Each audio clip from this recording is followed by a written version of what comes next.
Hello friends, welcome to my video. आज की video में मैं आपको बताऊंगी कि हम जो बेल कर्व है वो क्या होता है।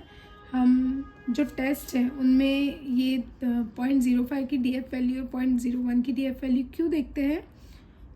और अगर आपको मेरा ये वीडियो पसंद आता है तो हमारा चैनल अभी नया है तो उसे ज़रूर सब्सक्राइब करिएगा। तो चलिए स्टार्ट करते हैं। हम समझते हैं कि नॉर्मल प्रोबेबिलिटी कर्व क्या होता है।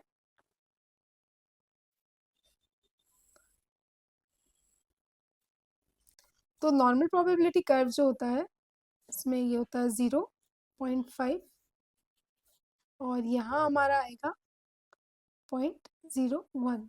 तो हम ये हाइपोथेसिस लेके चलते हैं कि हम जो हाइपोथेसिस ले रहे हैं वो कितने लेवल तक गलत हो सकती है। यहाँ पे हमारा 0.001 लेवल भी रहता है, पर ये 0.001 लेवल जो है ये बहुत रेयरली हम चेक करते हैं। हम मोस्टली 0.01 लेवल चेक करते हैं अपने क्वेश्चंस में और 0.05 लेवल चेक करते हैं अपने क्वेश्चंस में। आपको क्वेश्चंस पूछे जाएंगे तो उसमें मोस्टली यही दो लेवल्स जो है वो चेक करने को कहे जाएंगे। हम इसमें ये मानते हैं कि हमने जो हाइपोथेसिस ली है, कंसीडर की है, वो हाइपोथेसिस हमारी 95%, ये पूरा हमारा 95% है। 95% वो हाइपोथेसिस राइट होने के चांसेस है और 0.05% मतलब इतने ये चांसेस है कि वो गलत होगी। तो ये हमने जो हाइपोथेसिस लिया है वो सही है या नहीं, उसका लेवल जो है, ये हमारा हाइपोथेसिस का लेवल सिग्निफिकेंट है या नहीं, ये चेक करने के लिए हम का स्क्वायर टेस्ट, टी टेस्ट या फिर एफ टेस्ट या अदर टेस्ट में डीएफ कैलकुलेट करते हैं। तो डीएफ किस तरह से और क्यों कैलकुलेट करते हैं ये अब हम आगे वीडियो में देखेंगे। तो डीएफ का फुल फॉर्म है डिग्री ऑफ फ्रीडम। ये हम ऑलमोस्ट हर टेबल में तो कैलकुलेट करते हैं, चाहे वो का स्क्वायर टेबल हो, टी टेस्ट हो, जेड टेस्ट हो या एफ टेस्ट हो, सभी टेस्ट में इसे कैलकुलेट किया जाता है। इससे हमें ये पता चलता है कि जो हमारा हाइपोथेसिस है वो कितने लेवल तक सिग्निफिकेंट है। मतलब हमारा हाइपोथेसिस कभी भी 100% के लिए नहीं होता है, वो 95%, 99% या फिर 99.99% के लिए होता है।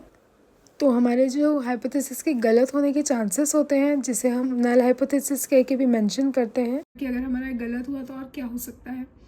तो इस चीज़ के कितने % चांसेस हैं कि हमारा हाइपोथेसिस गलत होगा। तो हम ये मान के चलते हैं कि हमारा हाइपोथेसिस गलत होने के 0.05, 0.1 और 0.001 इतने चांसेस हैं कि हमारा हाइपोथेसिस गलत हो सकता है। ये अलग अलग लेवल पे इनका सिग्निफिकेंस देखा जाता है।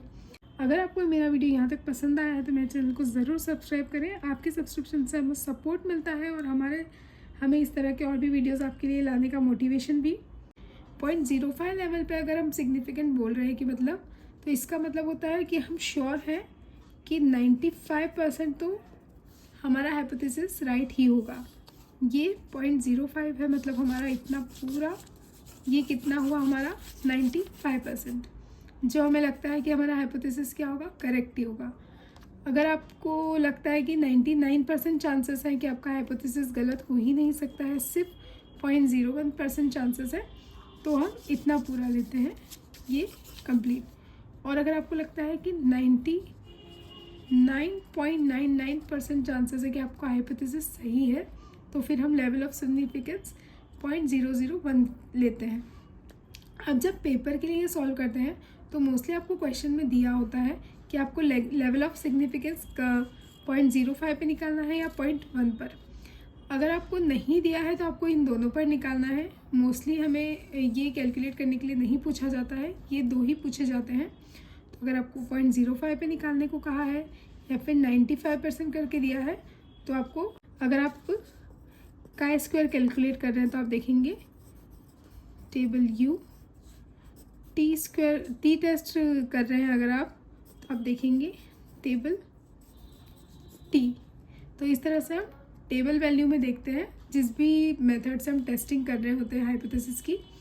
तो उसमें आपको क्वेश्चन में दिया होगा, जैसे काई स्क्वायर का क्वेश्चन लेके चलते हैं हम, तो अगर काई स्क्वायर में दिया है कि 0.05 पे आप लेवल ऑफ सिग्निफिकेंस निकालिए, तो आपको डीएफ की वैल्यू देखनी है टेबल में 0.05 लेवल पर। जैसे कि हमारा टेबल है, ये हमारा डीएफ है, हमारा डीवीएफ मान लीजिए आया है 5, तो 0.05 लेवल पे जो सिग्निफिकेंस है तो हम उसकी वैल्यू देखेंगे, और 0.01 पे अगर सिग्निफिकेंट है तो उसकी वैल्यू देखेंगे। तो आपको जिस तरह से क्वेश्चन में पूछा जाएगा उस तरह से आपको सिग्निफिकेंट जो वैल्यू है ये देखनी है कि इतने परसेंटेज पे आपका जो हाइपोथेसिस है वो किस लेवल तक सिग्निफिकेंट है। और वहीं अगर आप टेबल टी से कैलकुलेट कर रहे हैं तो आपको इसकी वैल्यू टी टेस्ट में टेबल टी से देखनी है। तो इस तरह से इसका कॉन्सेप्ट रहता है कि हम इसलिए 0.05 0.01 इसमें देखते हैं, और अगर आंसर की जो वैल्यू आई है हमारे काई स्क्वायर की वैल्यू ज़्यादा है और इसकी वैल्यू कम है तो हमारा आंसर सिग्निफिकेंट है, जिसका मतलब है कि हमारी नल हाइपोथेसिस रिजेक्ट हो गई है। और अगर हमारा काई स्क्वायर का आंसर कम है और इसका टेबल वैल्यू का ज़्यादा है, मतलब हमारा जो हाइपोथेसिस है, जो वैल्यू है वो इनसिग्निफिकेंट है और हमारी हाइपोथेसिस एक्सेप्ट हो गई है। तो आपको इस तरह से आंसर में लिखना भी है, जो मैं आंसर में आपको लिख के बताऊंगी जब हम सम करेंगे तब कि आपको उसे किस तरह से आंसर को मेंशन करना है।